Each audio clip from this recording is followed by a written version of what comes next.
Coming at you live from Skeleton City. Today I have an update with not so great news. We went to the orthopedic surgeon yesterday and I actually got to see my x-rays and might not be looking so good. But before we get to that, somebody mentioned like you're clickbaiting, like this isn't even like the sugar diet didn't give you this injury.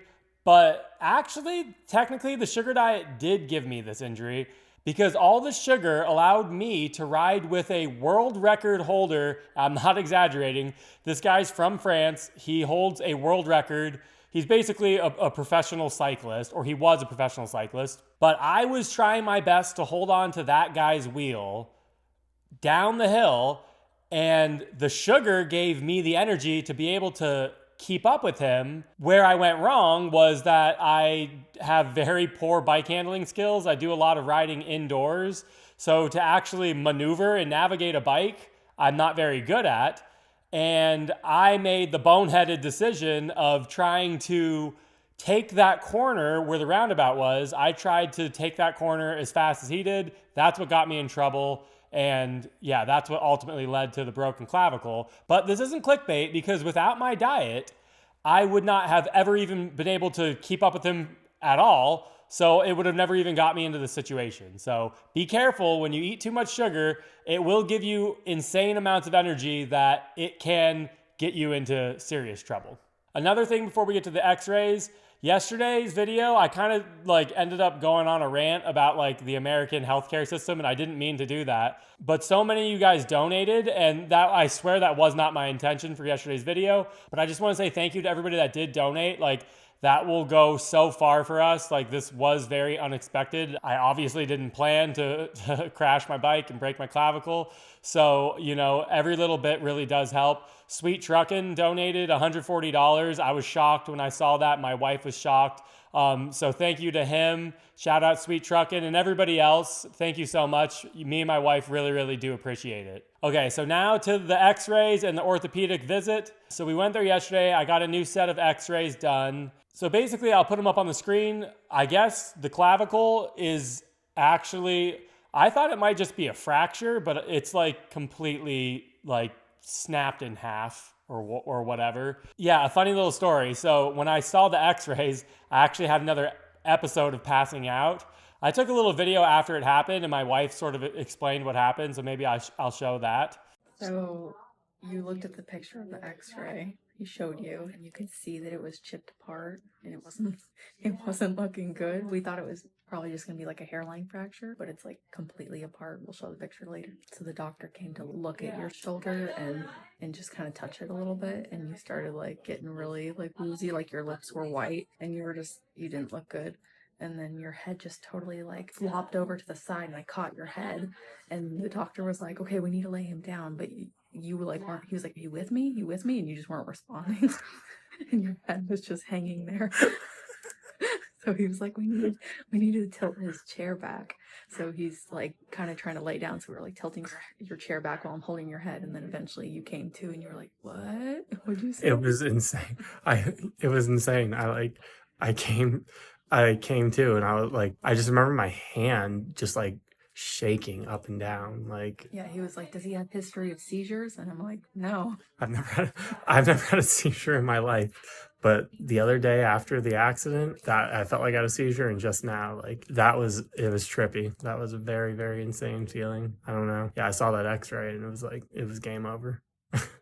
But it wasn't that I was like grossed out by like the photo of the broken bone. More so what it was like coming to realization of like what actually is happening in there.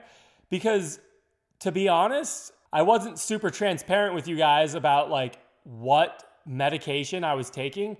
I know I said I didn't take any Percocets, but like a lot of people were kind of getting on my case. They're like, you need to take the Percocets. And then they're like, you need to take the ibuprofen because it's going to help with inflammation. All I took was at the ER, I took 800 milligram ibuprofen because I was in excruciating pain. But then after that, I have not taken any pain medication at all. And even like that night that I got home from the hospital, my wife was trying to tell me to take some more ibuprofen before bed to make sure that like the pain didn't wake me up. But I didn't wake up from like excruciating pain.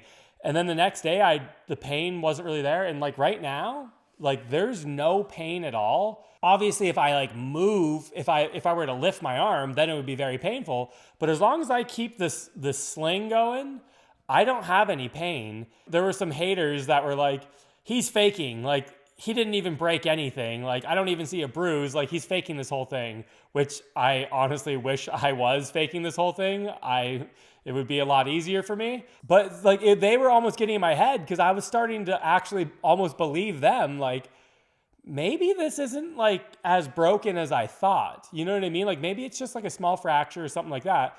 So then once I saw the x-ray, I think like my like brain like put two and two together. And then like I started like kind of like freaking out because I realized like, you know, when I do feel some discomfort, like I realized that it's like a floating bone in there and it was starting to freak me out. So maybe that's why I passed out.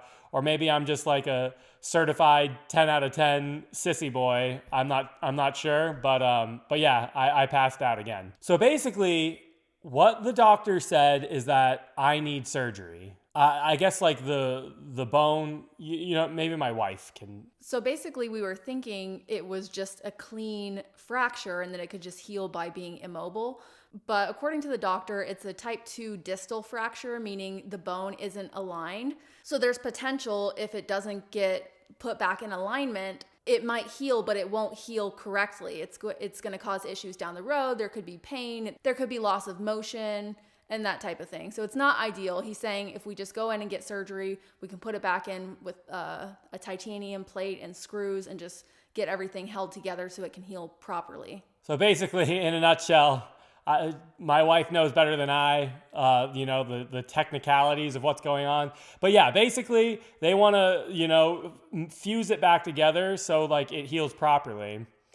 And like the woo-woo, like space cadet, like alternative thinking, you know, person in me is like, I'm not doing surgery. Like, I don't want to do surgery. I don't want to be cut open. I want to go like the natural route. Yeah, like I could like heal it on diet alone. Like that's what I want to be the truth. And I hope potentially maybe that could be the truth. I don't know. But in the same breath, I don't want to be left with lifelong, you know, issues with my shoulder or whatever. So basically, I really wanted to get this video out as soon as possible because we already scheduled the surgery. I mean, it doesn't mean I have to go, but it's scheduled for Thursday, tomorrow at 10 a.m. So I really, really, really wanted your guys' opinion. I wanted all your guys' amateur opinions, or if there's any professionals out there, there's any doctors or PTs or whatever, or, you know, sports people, cyclists, whatever.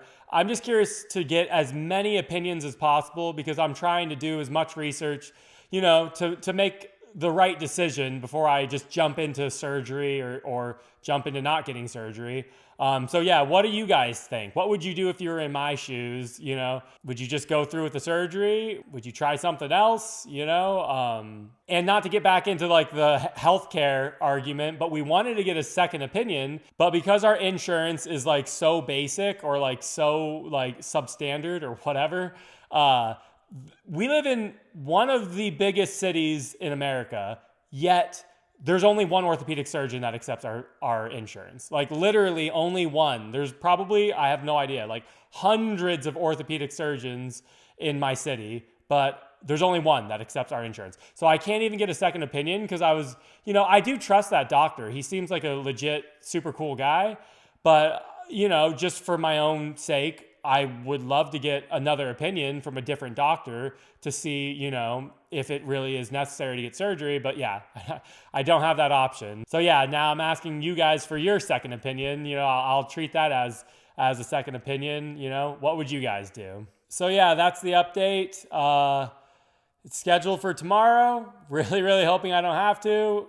Kind of leaning towards I probably am going to have to, but let me know what you guys think. And until next time, Skeleton Crew, stay bony.